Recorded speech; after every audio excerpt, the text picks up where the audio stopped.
នេះគឺជាកិច្ចព្រមព្រៀងផ្គត់ផ្គង់ត្បូងផ្ដាច់មុខរបស់ Kia Chuan សម្រាប់រយៈពេល3ឆ្នាំខាងមុខក្នុងតម្លៃដើមលោកយ៉ែងកុំបារម្ភអីខ្ញុំទើបតែត្រឡប់មកពីរ៉ែនៅមីយ៉ាន់ម៉ាវិញខ្ញុំបានយកត្បូងគុណភាពខ្ពស់គ្រប់គ្រាន់សម្រាប់អ្នកប្រើប្រាស់កន្លះឆ្នាំ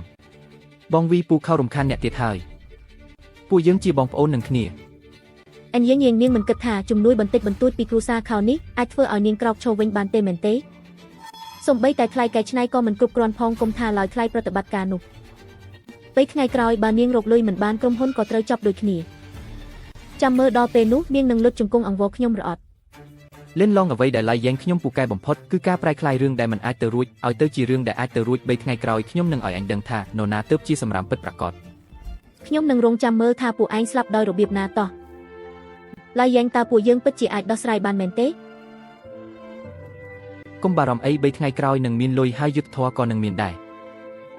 ល្អ3ថ្ងៃពួកយើងនឹងតស៊ូជាមួយគ្នាពួកយើងនឹងប្រឈមមុខជាមួយគ្នានៅមានពួកយើងទៀតប្រធានអិនខ្ញុំបានប្រាប់ធនាគារទាំងអស់នៅទីក្រុងមិញយ៉ាងរួចហើយអិនយើងមិនអាចខ្ចីលុយបានសំបីតែមួយសេនធានាថាមិនខុសបំណងឡើយអញធ្វើការខ្ញុំទុកចិត្តមិនខុសបំណងឡើយប៉ុន្តែលោកតាចាស់ហ៊ីពេញចិត្តឡាយយ៉ែងខ្លាំងណាស់បើគាត់ព្រមជួយវាច្បាស់ជាមានបញ្ហាហើយខ្ញុំនឹងទៅដោះស្រាយឥឡូវនេះចងចាំទុកបើប្រាជ័យអញដឹងពីលទ្ធផលហើយយល់ហើយ